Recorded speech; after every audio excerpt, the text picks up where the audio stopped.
exhausted in my experience. But yes, that's true. If it's an okay piece of music on the level of, say, a hot dog, you'll get 20, 21, and then you've kind of gotten past that. And you look 20 years later and you realize, wow, that fell out of the rotation, and you sort of realize why. As a parent, as opposed to the things that never fall out of the rotation because it sounds so corny, but you're always finding something different, or whatever you initially found, the feeling is such a kick, it's such a mind blow that you want it over and over. It becomes church. There's almost a religious aspect. Well, there is definitely that, and we can talk about that more too. One of the things I also find absolutely staggering about music is how it can have that long-lasting and gripping form in such an endless variety of genres, and how that greatness and depth can manifest itself in each of those genres, regardless of what the genre is. And it's something that's very difficult to understand. Something as simple often and say as country and western music, something like Hank Williams, which is very straightforward in some ways, still, to me, has that quality of inexhaustibility. And it's so... Yeah, what amazes me, and if I were more profound about these things or more interested in bringing different parts of myself together, I would study it. It's harmony, because melody is one thing. You know, melody is a lullaby. Any human being is given that. Rhythm, especially consistent rhythm, I'm sure that we are genetically programmed by accident to appreciate that. Harmony is a funny thing. And I think that people who, for one reason or another, either training or temperament or both, feel harmony and get harmony, think that all human beings hear harmony the way they do. No, it's a very odd kind of ear. And I find myself wondering, what is it about major and minor and then everything else? And the fact that if you're a music listener, you associate those things with certain feelings. You often find that other people don't have the same feelings about the ones that you do. But yeah, it's a weird thing, this thing called music. You associate a certain combination of notes with nostalgia. For me, the flatted sixth means it reminds me of the past. Why? Very interesting things. Why would it remind you of anything when it's something that didn't exist when Homo sapiens emerged? Fascinating stuff. I had a master's student when I taught at Harvard who did her thesis on the meaning of music from a biological perspective. And one of the things she came across, and I don't remember whose thoughts these were, was that deep bass notes remind us of large animals, and high notes remind us of small animals. This is obviously a partial explanation, right? Obviously, and that more major tones are more maternal and comforting, and minor tones are more discordant and reminiscent of emotional upset. Something. So, that feels right, exactly. It's so there, and it that ties in part into the emotional aspect of language itself, and all those things that we pick up, but then the question is, you know, we quote unquote Europeans, I know it's weird for me to say that, but I think people understand, we hear major and minor and low and high that way. I wonder if an indigenous person who had never heard music like that before, let's go to Irian Jaya, it's not called that anymore, but the Western half, somebody from there, I wonder if they would hear it that way. And I can make a guess. The low notes being associated with the elephant and the high notes being associated with the hummingbird, that's probably universal, because that's true about language. O, ah is big. E is small. That's true. However, the other parts, I wonder if all of that is just arbitrary European stuff that we pick up, from starting from listening to Mother Goose songs and then it going on. I'm sure this has been studied, and I have not nosed into what those people were looking at. Yes, probably someone knows this, and we're just ignorant about it. But that's all fascinating. American Studies. Now, you also were educated in American Studies, and you teach American Studies. So a very wide range of teaching interests. And so, tell me about American Studies and what you're teaching and how you got captivated by it. Well, honestly, American Studies to me was a backdoor thing that I became passingly interested in the 80s after I got my BA, because I thought of it as a way of studying in a systematic way American popular culture of the late 19th through late 20th centuries, which obsesses me to this day. I'm a huge fan of the movies, the radio shows, the comic strips, the cartoons, the music. I could get along living in 1936, hopefully, white, but living in 1936 and knowing everything that was going on better than I think many people could, just because I enjoy it. It's not that I think 1936 was better, but I just like that stuff. And if you do American studies, you get to read books by historians and philosophers and film scholars about those things. I got a master's degree in it That's at my favorite NYU at a time time when period, too, the for some program in reason. American studies, for most of the people in it, was kind of a night school. And the truth is, I sense where you might very understandably going, which is that I have the master's in American studies, and that informs why I'm a media commentator about race issues these days. But actually, no, the American studies degree, I wrote a master's thesis on Scott Joplin's opera Premonition, and then left that behind and got into linguistics, which had no relationship to any of that at all. Linguistics, I found, was where I needed to live, as opposed to American studies, where I got to read an awful lot of great books. And I don't regret it. I really enjoyed it, but it was really just a passing phase when I was in my early 20s. Yeah, I did wonder about that relationship and thought that there might be some connection. What is it about the mid-30s that fascinates you so much? The mid-30s looked good, and it was a terrible, classist, racist, sexist time. Everybody's smoking cigarettes. It's not that I think that it was somehow better, but if you think about it, the 1930s, the fashions, people looked good, their hair looked good, the cars looked good, the music hit a really sweet spot in terms of how a swing band sounded, or even before that, Everybody an respected early each jazz other, band sounded. And then there was an awful lot of great leftist literature. The 30s jazz, it's just 30s jazz is great, man. a great era. The 40s, I kind of lose it, but the 30s was just great feeling. I just love to walk around in it for 7 days and then come back. So, all right, let me ask you some more questions. So as you developed your career as an early professor, you stopped being an assistant professor, and you were at, it's just escaped my mind. Where were you first? Cornell. As a professor? Cornell. Cornell, And then you went to the Manhattan Institute, a conservative think tank. I did, yeah. Okay, so obviously that requires some explanation. And so one of the things I kind of wonder about maybe you could shed some light on is what attracted you to conservatism to the degree that you were attracted, and what is conservatism now? If I've been trying to puzzle this out psychologically, I'm not thinking about it so much politically, because I think there's room for liberal thought and for conservative thought, and that the dialogue between those two is absolutely necessary. But what was it about conservatism that attracted you? Because it's not an obvious choice. No, it was really a matter of an eccentricity about the way race has been discussed in this country in the mainstream for a very long time. I was raised by a mother who was a teacher of social work in the 1970s, who actually taught a course called Racism 101. My mother taught me what is today the woke line on how race works, and the things that she taught me were correct.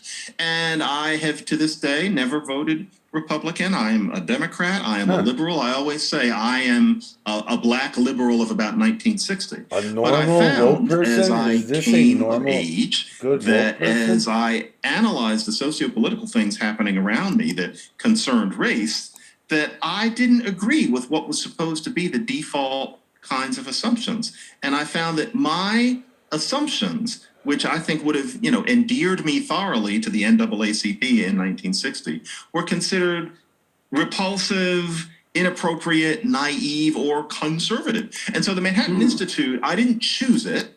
A lot of people think that I'm much more self-directed than I am. A think tank taps you. I barely knew what a think tank was, but they were doing work on race in New York City and beyond that I agreed with. And what they were saying was not black people are all thugs and criminals and they need to shape up. They were working with, for example, Cory Booker, who was the mayor of Newark then, on prisoner reentry programs. They were really trying to do good work for black people.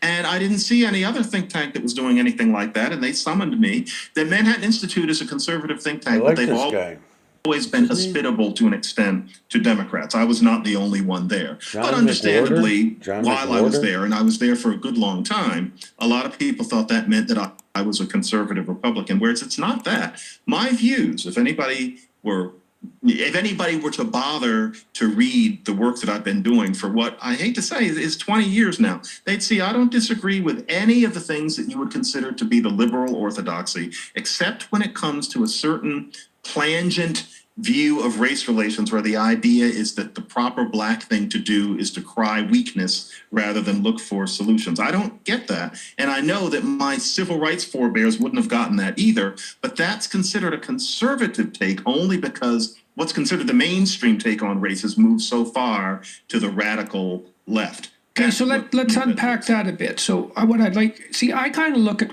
all of the things that you are discussing in some sense as an outsider, because these are fundamentally American issues, although not entirely. And I'm a Canadian, and we have our problems, but we don't have exactly the same problems that you have in the United States. And so I'm looking at this from the outside to some degree and trying to understand it.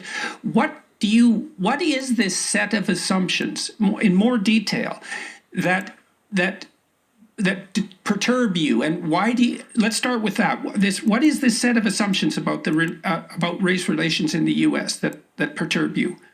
Well, there's one main assumption, which is that it's the job of the, shall we say, woke Black person to focus on racist obstacles to Black success and to purport that racism, be it social or systemic, is a conclusive obstacle to general Black success rather than an impediment that you can get around. And then there's an extension from that racism of both of those kinds is so oppressive that it's the defining experience of being a Black person. And so it means that if you are a Black person and you're writing, be it fiction or nonfiction or opinion, your focus is supposed to be always and forever racist oppression. Because if you're not doing that, you're not authentic and you're dissociating yourself from Blackness in some way. And I find that as a Montessori kid who has a lot of interests, I've always found that extremely confining. As soon as I hit adolescence, I realize, wow, I'm expected to be this racism-focused person maintaining a wariness of white socially that has not been necessary since about 5 years before I was born. And I think that it is a cloak that people put on because human beings seek comfortable cloaks to put on. It becomes a sense of being part of a tribe, but it has a way of departing from what reality actually necessitates. And I have just not been able to gracefully allow that sort of thing to define my life or to pretend to believe in those things. And so when I was around, how old am I when I started to pop? In my early 30s, I was at Berkeley. First was Cornell, then was Berkeley, then was the Manhattan Institute. And at UC Berkeley, there was the racial preferences were discontinued. The idea was that there were no longer going to be different standards for allowing Black and Latino students to be admitted than white and Asian students. And the way this was talked about was as if all Black people are poor, as if the idea was that you don't change standards even for people who've grown up hard, when actually most Black students at Berkeley by then were very middle class and the problems were different. And I just couldn't remain silent. I remember the hardest thing for me was that there would be a white professor who would come and lean in my doorway and start, saying all of the usual pious sorts of things about race that I don't think truly cohere, such as implying that racism defines my entire existence. And I was expected to just sit there and nod. They really thought that any Black person thought that way. And I thought, no, you're missing me completely. Many Black people feel misread by whites. Well, I was having a different version of it. And I just got weary of it. And so I very circuitously and not as deliberately as many people think, I started writing about these things. I thought at first I was just going to put out 1.5 Yelps so that people would know how I felt and then go on being a linguist only. But for various reasons, that's not what happened. And here I am talking to you about. Well, and you have this new book. Woke racism. Woke racism and how a new religion is betraying Black America. So that's quite the title. I mean, I'm sure it was very carefully chosen. And Wikipedia informed me that you're formally atheistic, and so which may or may not be relevant to our discussion. But it's very interesting to me that you picked that as part of the title. Why? Why do you believe that? Why this emphasis on a new religion? And what does that mean exactly? Well, we're at a point where the kinds of beliefs that I'm talking about Black people, are no longer held as an opinion. It's at the point where a certain kind of person lives these beliefs in a way that is so impervious to any kind of reasonable discussion that you start to notice that it really is a matter of religion in the sense particularly of Abrahamic religions rather than opinion. And there are all sorts of So things. what's the difference between religious belief and mere opinion in your estimation? It is that many religions require that at a certain point you suspend disbelief and stop relying on conventional ratiocination and logic. There's a point at which you're supposed to have faith and believe in miracles of some sort. And it's at the point where, when it comes to race, there are things that one is supposed to insist on and believe, regardless of whether they correspond to reality or even any sense of justice. One in Christianity is supposed to be dedicated to showing that you have faith in Jesus. Within the religion that I'm talking about, the cardinal point is that you show that you know that racism exists, just that you know that it exists. Now, what you're going to do about it is irrelevant. Whether or not what you're showing actually is racism is irrelevant. The fact is that you knew you were supposed to be looking for it. And only that imperative, as ding-dong as it sounds, explains a lot of the things that we've seen, especially lately. There was a real jump in the rails after summer 2020, but even before that. And it means that a lot of people look at what goes on with the race scene in the United States. And I know to an extent, there is that in Canada too.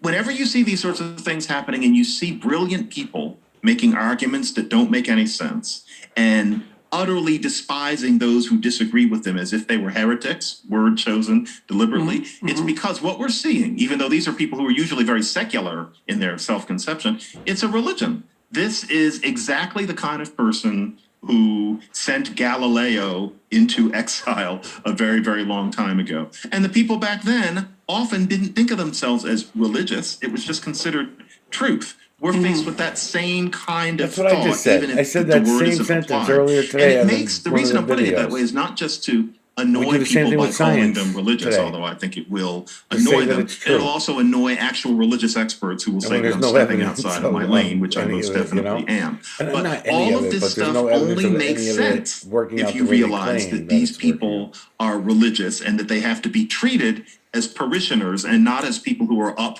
for an argument. I've had a number of people make the same case to me recently, very profound people in my estimation. So I want to run a few ideas by you and see what you think. So I've thought a long time about the religious endeavor, let's say, from the psychological perspective, trying to unpack it. And it's related in some sense to the idea of depth. And so if you think about stories, literary stories, let's say, great works of literature for that matter, and lesser works, we all have this intuition that some stories are shallow, and they might be entertaining, but they're shallow, and some stories are deep. And we have the same sense in music, for that matter. But so we have this natural sense of depth, and part of what that is related to is something like place in the axiomatic structure of propositional thinking. So something is deep if a lot of other things you think depend on it, and it's shallow if you can dispense with that and it doesn't do much to your underlying cognitive architecture.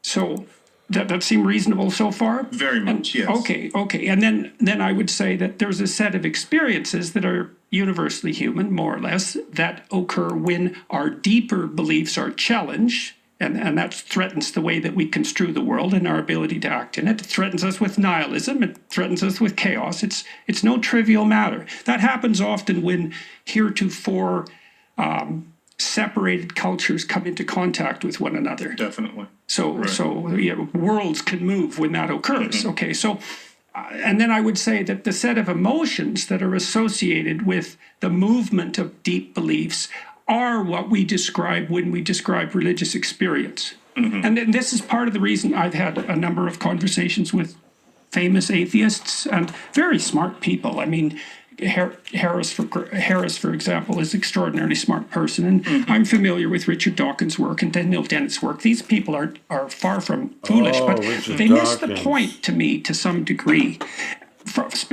Even scientifically speaking, because to go see if he's got they anything treat on that. religion I as thought if he it's a was set talking of about abstract propositions someone about else. the material structure of the world. And And that's usually how the argument with religious people is framed, and they're often foolish enough to accept that initial framing. But there's a lot of phenomena that fall into the religious domain that have nothing to do with propositional truth. I mean, we had already had a conversation about music, and music is often being used across many cultures for sacred purposes, and part of the reason for that is the emotional state that it's capable of invoking, which is something like awe at the deepest level, and also its ability to unite people in harmony, let's say, and in dance and all of that. And so there's no escaping the reality of the religious instinct. And here's the point I'm trying to make with all that to some degree. So imagine this, think about this for a second. So there's this statement in the New Testament that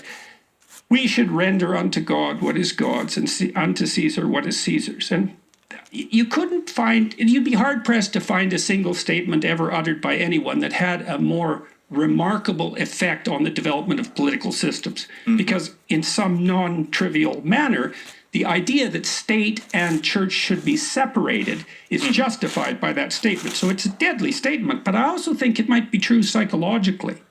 And that if we... Yeah, some of them can be taken literal.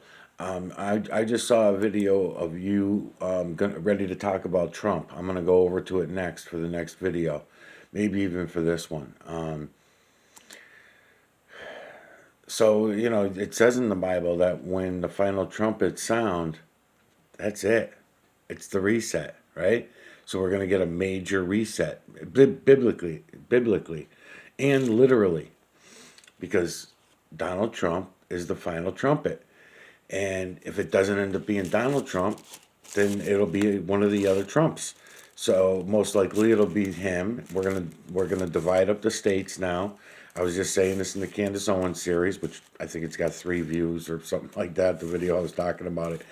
We're gonna be dividing up the states. Biden, of course, and these liberal douchebags are gonna crash whatever's left of our country, and we're gonna break it up.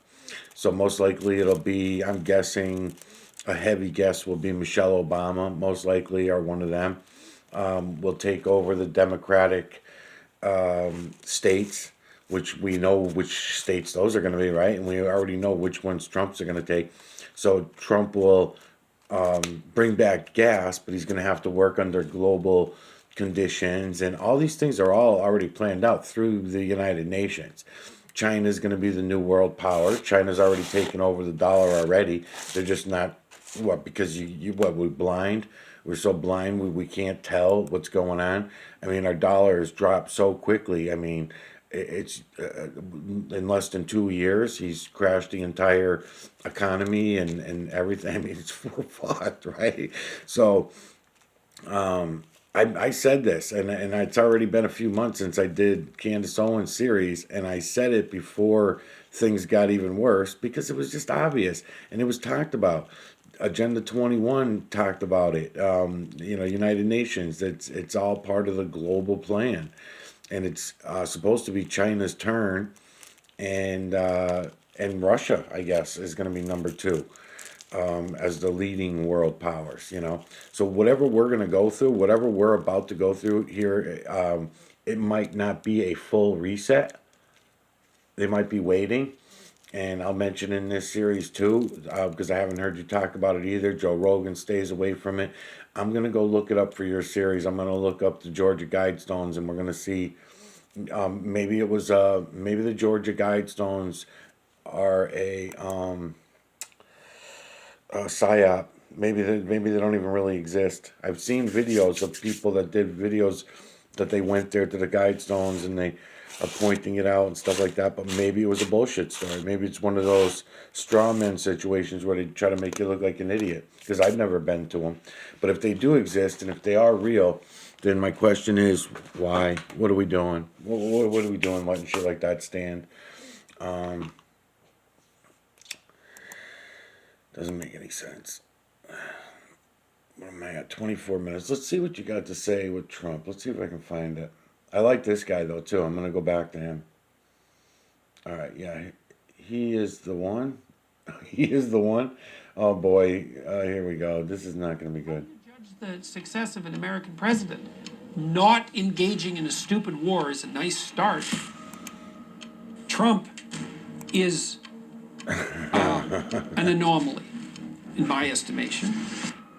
Oh, yeah, this is not good. He isn't a typical Republican. He's quite bombastic and assertive. He's not a typical conservative. In fact, he wasn't a conservative, I don't think, at all. Registered Democrat, Well, I think. yeah, and he's got an entrepreneurial bent as Oh, well. you're with Rogan on Entrepreneurial this? types tend to be liberal. That's what he's rather selling. than Oh, no, it's conservative. just another guy. Well, he is an entrepreneur. He's an author. He had a successful TV show. He's had his real estate dealings, and you can quibble about how successful he was at some of those things. He was certainly successful on TV, and so he's got an entrepreneurial temperament. So he's a strange. Billions of person. people have been successful he's on TV. An idiosyncratic Jordan. Yeah. person. And the one thing I would say in his favor, as far as I'm concerned so far, is that he has not embroiled the U.S. in an additional stupid war. And that's happened a lot in the last 15 years, and the fact that that hasn't happened so far, I'm quite happy about. So he's noisy, he's provocative, that's for sure. He seems impulsive, although it's hard to tell how much of that is crafted, you know. He's definitely disagreeable, which is quite interesting, and that comes out in his Twitter behavior and so forth, and in the way that he handles his political ally. Okay, so if you can't see this for what it is, let me tell you what it is, and then you can go and look at it and see it for what it is. The whole Trump thing. This was all a part of the plan, and then now Biden comes in, crashes everything, and then Trump's going to come back in and take half the states, maybe a little more than half, and we're going to break up the states, as I'm explaining. This, how you guys could not know this, just like I said in the Candace Owens series, how everyone could pretend that this was not happening. I mean, it's so fucking ridiculous, man. It's what makes me think that you guys are all in on it together. Because how could you all not anybody, how can anybody not see this for what it is that's happening, you know? And then both sides, it really sucks. So I can, you know, pick all day on the people that were over the other day. I mean, they're very liberal, douchey. And I can, you know, have all the shit to say about them. But really, it's all sides. That's what sucks. You know, the conservatives are just as bad.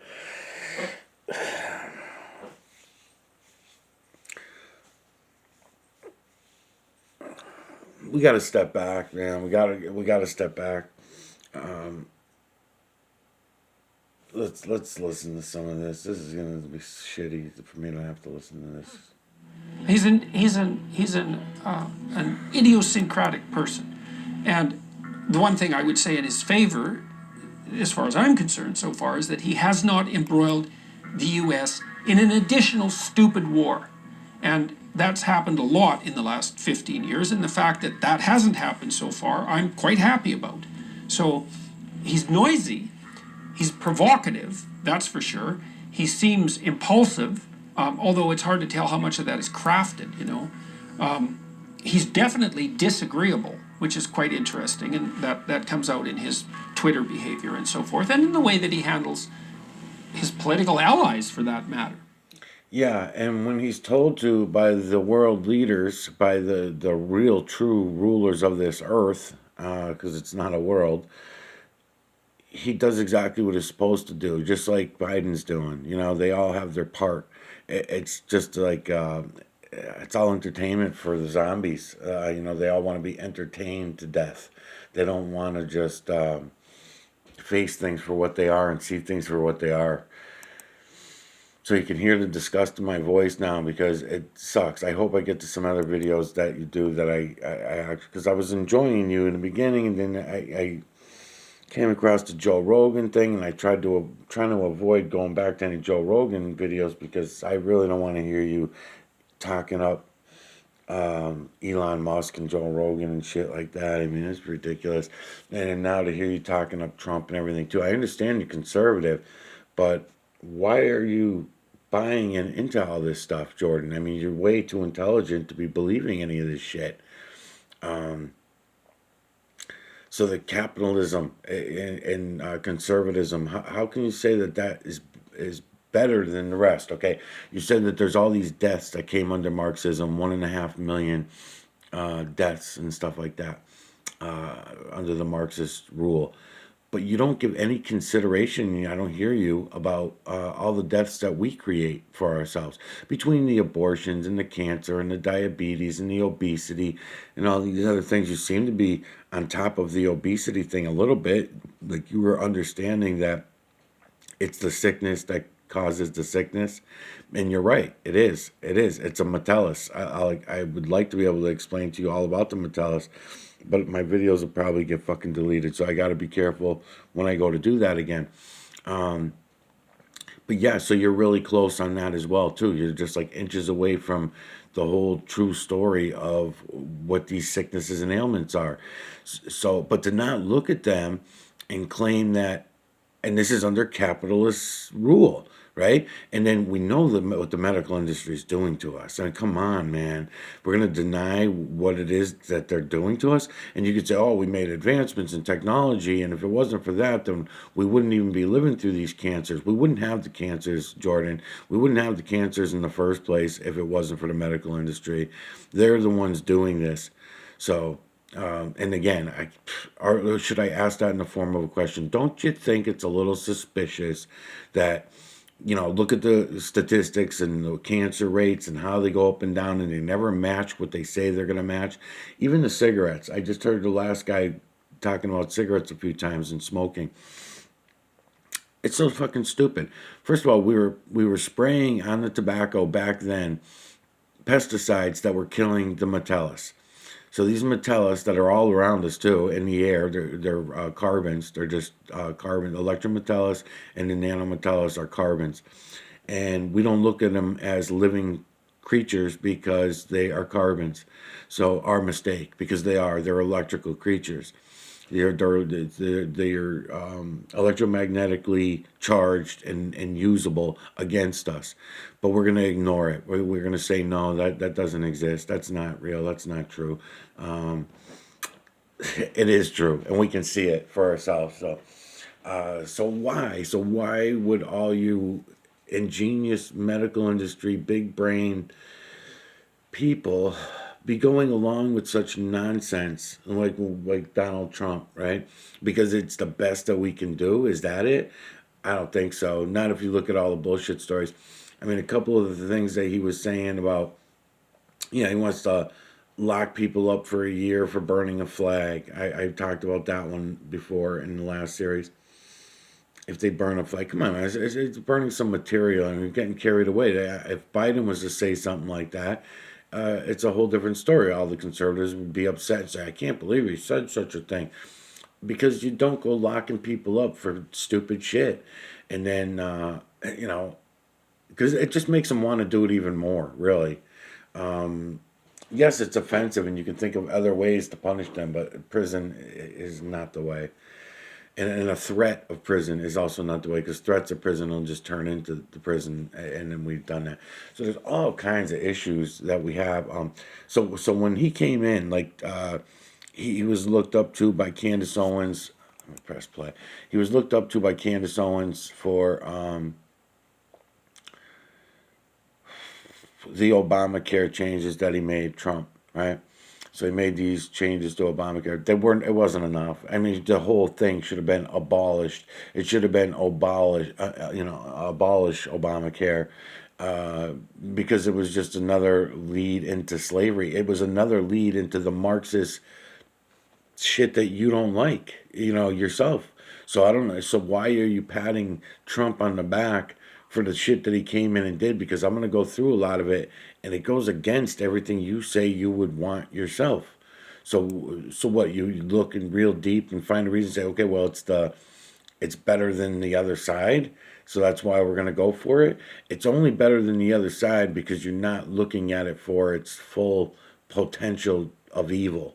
All right, I guess is the word. Yeah. You're not looking at it as thoroughly as you think. And maybe that's why, because you're just thinking to yourself, okay, well, it's better of two evils. But we don't have to have either of the two evils. We can pick a new evil that's even better than both of these evils, right? And it doesn't have to be liberalism, doesn't have to be Marxism, it doesn't have to be, we don't have to be living in 1984, the book that you're talking about. We don't have to be living in a twilight zone like, everybody is. It doesn't have to be that way. We can see things for what they are and just start going by that. That would be nice. Let's see if this flipped over. Yeah, it did. I wanted to finish hearing what you got to say about Trump. Under Nixon, and then that was pretty polarized. Like, there was violence on the campuses. There was more violence. Certainly not currying favor, and you can make the case that he's a divisive figure, and perhaps that's the case. The Trump phenomena probably worries me less than people think it should, but there are reasons for that.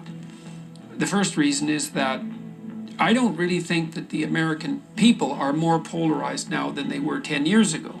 And the reason I think that is because for 20 years, 50% of them have voted for Republicans. Okay, well, what they're do is they screw around like this. Like in the last election, Trump actually won that election as far as the votes went, as far as the population went. But the rulers told the programmers, no, we're going to give it to Biden because we're going to finish up here. And then when Trump comes back in, that will be the final trumpet as far as their Freemasonry religious shit goes, right?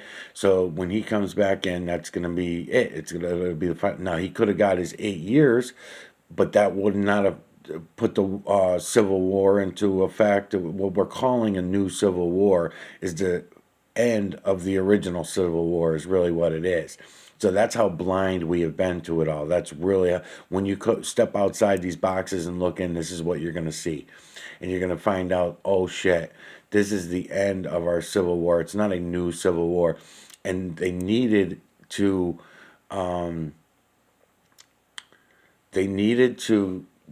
get everybody pissed off at each other. Citizens, the 7.8 billion, in our case, in our country, 350 million. But we've done it all planned out. It's been purposely, and it's been spoken out about. That's the part that I don't understand about you and these other people, is that it's all been spoken out about. So I don't understand how it can be denied, I guess, is and ignored during these conversations that you're having with everybody.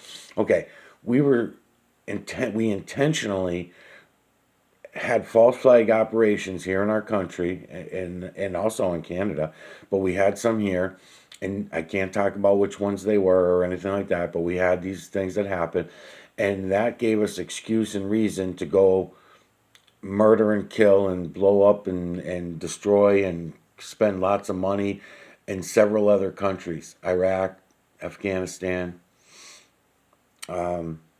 other countries, okay, while we were doing it. And we do this all the time, but over the last 30 years, this was a one purposeful intention and had a reason. And we were going to get them all pissed off, and then we were going to have this liberal douchebag era of wokeness, like you guys were just talking about. That was the plan. And then when we do have this, which I thought was going to be under Obama, I thought, towards the middle of Obama's, first term is when I started waking up to a lot of this and how they had it planned out. And so I thought they were going to do it during Obama's 8 years, but they didn't. And then they brought in Trump and told us about the final trumpet. So you said to yourself, okay, well, if it's going to be the final trumpet, I don't think anybody's really, the majority are not ready for that yet. They're not ready for the final trumpet. They needed to get ready for it. So this is how they did it. So they give him 4 years, and then they put Biden in to crash the system. They give you 4 years of just all lies anyways, because even, oh, he brought gas back, and the gas, listen, they can do whatever they want with the numbers. The economy's great, and the this is the best, and all this shit that was going, yes, they made it look that way intentionally. They put on a persona that the United States was back and America's great again, and all this shit, and made you think this way. And they gave half the population a sense of pride, and the other half of the population felt ignored, scared, fearful of the other half of the population that now felt empowered. They knew that this was all, they told us that this is the way it was going to go down, and then we were going to get a leftist, Marxist scum like Biden to come in and go ahead and crash the system. And that's exactly what he did. And then after he comes in, and he's only going to do it in 4 years. He's not going to get 8 years to crash it. Trump would be too old. That's why I say if they do it that way, they could. And they probably left that window open where they could. Like, for example, I can't say it out loud, but let's say if something happens, if someone had gotten into an accident or something horrible happened to one of the people that are in charge, then the next one in charge would come up, and there might be sympathy votes and things like that that might come about, and things like that might happen. They also may change how the elections work, and we might get lied to again. And then they could drag it out a full 8 years of a Democrat to keep tearing down our country. So when I say it's going to happen in 4 years, I think so. And it seems to be on the path for it, right? I mean, it seems to be on the path. But another 3 to 6 months, it's going to be even more obvious because it's happening by the day. Before it happened by the years, and then it happened by the months, and then now it's happening by the day. And when it starts going to happening by the hour, 1 hour you're going to go turn on the news and they're going to say, oh my God, stock market, oh my God, no more Social Security checks for anybody. Oh my God, how did we give it we'll be eating our fucking pets by next year. They're obviously going to do this to us. It's happening. And when I say they, I mean us. It's we. Because people like us, you, Jordan, Peterson, are going to play the game and continue to play the game with everybody and pretend that this is, gee, I don't know. I mean, Trump seems so good, and, we got to get him back in the office. Just playing the game, man. They're all actors. These are all actors. And you might be an actor as well. I don't know. You might be an actor on the world stage and playing the same fucking game. And you have the ancestry for it, so who knows? So that's why you play with all the smart guys, all the intelligent guys. You ain't gonna want to play with me. I'm a fucking idiot. So, anyways, but my eyes are open. I can see things for what they are. So, as dumb as I am, I can still see things for what they are. So Trump's going to be coming back in, and if they do the 8 year thing, most likely it'll be Trump's daughter, and if not, it'll be his son or something along those lines, because it's been written. It's already been written, and these people live by their own lies all the time. 42 minutes. Let's see this. And you approach a young woman in a social situation, attempting to make some contact with her. You want to alleviate your loneliness, and so you hope you make a good impression, and you tell a joke, let's say, in a relatively awkward manner, and you get rebuffed. Then you feel you're no longer where you control. You're no longer where you exercise control. And that brings up all sorts of specters immediately. It's like, well, why were you rebuffed? Well, maybe all women are to be despised. That's one theory. Maybe there's something deeply wrong with you. Maybe you're having an off day. Maybe it wasn't a very good joke. And so when you don't get what you want, then a landscape of questions emerge, and those questions can resonate through different levels of your identity, from the trivial, oh, I told the joke wrong, to the profound, there's nothing desirable about me and I'll be alone for the rest of my life.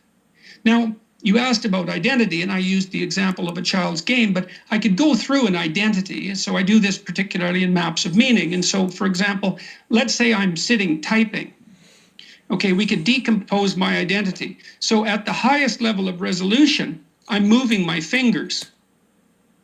And so that could be my identity. I'm the thing that moves its fingers. And then at a slightly broader level than that, I'm typing words. And at a broader level, I'm typing phrases and thinking them up, and then sentences, and then paragraphs, and then chapters, and then, let's say, full papers or books. That's a productive unit. So I'm the author of a book or the author of a paper. That's an identity. But then that's nested inside, for me, it would be nested inside being a clinical psychologist, being a professor, being a good citizen. And then that's nested inside something that's even broader than that. And I would say that that's nested inside a cultural heroism. And I don't mean that specific to me. I mean that for everyone. That's the outermost level, whether you're playing out the role of hero or adversary, say,